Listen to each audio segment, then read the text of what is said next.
রহমতুল্লাহি ওয়া বারাকাতুহু আলহামদুলিল্লাহ ওয়া সাল্লাতু ওয়াসসালামু আলা মান লা নাবিয়্যা বা'দাহু বিল্লাহি মিনাশ শাইতানির রাজিম বিসমিল্লাহির রহমানির রহিম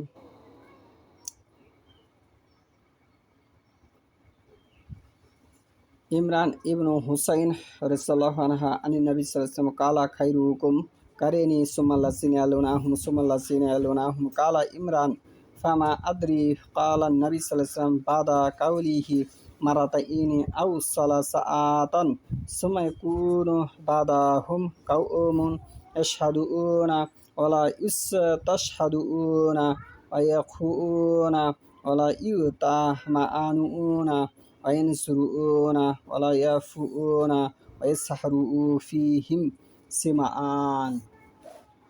আজকের বক্তব্যের বিষয় হলো সৎ নারী সম্পর্কে। যার দৃষ্টি তাৎকুর সহিহ বুখারী 6 নম্বর খণ্ড হাদিস নম্বর 6428 হাদিস নম্বর 6428 ইমরান ইবনু হুসাইন রাদিয়াল্লাহু আনহু বর্ণিত নবী সাল্লাল্লাহু বলেছেন, তোমাদের মধ্যে আমার যুগের লোকেরাই সর্বোত্তম। ইমরান ইবনু হুসাইন একজন বিশিষ্ট সাহাবীদের কথা আল্লাহ রাসূল সাল্লাল্লাহু বলেছে যে আমার যুগের লোকেরাই সর্বোত্তম, মানে সাহাবীদের কথা বলা হচ্ছে। তার যুগে যত লোক ঈমান এনেছে, রাসূলুল্লাহ সাল্লাল্লাহু আলাইহি ওয়াসাল্লামের হাতে বায়াত গ্রহণ করে ইসলাম গ্রহণ করেছে, তাদের কথা বলা হচ্ছে। তারপরে পরবর্তী যুগের লোকেরা তাবিঈনদের কথা বলা হচ্ছে। তারপরে তাবিঈনদের কথা বলা হচ্ছে সর্বোত্তম ব্যক্তি। তারপরে এমন লোকের আবির্ভাব ঘটবে যারা সমাজে নিকৃষ্ট ব্যক্তি, তারা সমাজে সম্মানী ব্যক্তি হবে। যারা সমাজে একেবারে জিনা পর্যায়ে চলে গেছে, তারা সমাজে ন্যায়নিষ্ঠ ব্যক্তি হবে। ছোট লোক যারা রাতারাতি ধনী হবে, তারা সমাজে আবির্ভাব হবে, তারা সমাজ পরিচালনা করবে। যারা কালকেও আমার দেখা সত্ত্বে যারা কিছুদিন আগেও ভ্যান গাড়ি চালিয়ে জীবিকা নির্বাহ করত, আজ তাদের সন্তান সমাজে প্রতাপশালী এবং সম্মানী ব্যক্তি।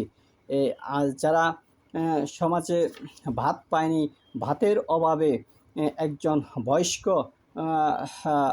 পুরুষের সাথে অল্প বয়স্কা মহিলার বিবাহ দিয়েছিল, ভাতের অভাবে, টাকার অভাবে, তারা সমাজে ন্যায়নিষ্ঠ ব্যক্তি, তাদের সন্তান আজ সমাজে একজন সম্মানী ব্যক্তি, তারা সমাজ পরিচালনার দায়িত্ব নিতে চায়।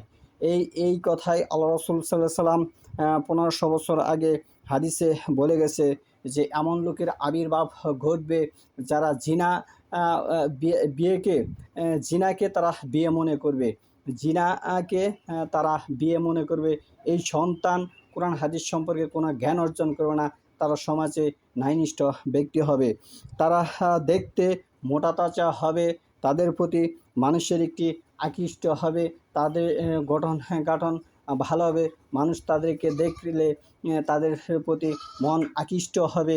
সে নারী হতে পারে, হতে পারে সে পুরুষ, কিন্তু সে একজন জিনার সন্তান। তাকে আপনি বলতে পারবেন না তোমার মা তোমাকে জন্ম দিয়েছে জিনা করে, কারণ তার যে একটি লেবাস, তার যে একটি সার্টিফিকেট, তার যে একটি মান মর্যাদা সমাজে হবে, সেখানে আপনার পরিচয় তুলে ধরতে আপনাকে লজ্জাবোধ মনে হবে যে তার সামনে আপনি কীভাবে আপনার পরিচয় তুলে ধরবেন।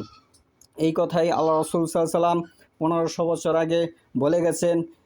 সহিহ বুখারীর 6428 নম্বর হাদিস। কথায় আল্লাহ রাসূল সাল্লাল্লাহু আলাইহি ওয়াসাল্লাম বলে গেছে, এই 3 যুগের পরে এমন যুগের লোকের আবির্ভাব ঘটবে, এমন একটি যুগ আসবে যে যুগে খারাপ মানুষ ভালো হবে, ভালো মানুষকে খারাপ হিসাবে আখ্যায়িত করা হবে, ভালো মানুষকে মানুষ দাম দেবে না, ভালো মানুষকে মানুষ অপদস্থ করবে, তাদেরকেই মানুষ খারাপ মনে করবে, আর খারাপ মানুষকে মানুষ ভালো মনে করবে। একজন রিক্সা চালক যে সারাদিন 1000 টাকা ইনকাম করার পরে নিজেকে গৌরববোধ রাজা মনে করে, সে জানে না যে সে একজন রিক্সা চালক, সে একজন নিকৃষ্ট পর্যায়ের লোক। সে দাম্ভিকতার সাথে সমাজে চলাফেরা করে, সে গৌরব মনে করে যে আমি না জানি কি হয়ে গেছি।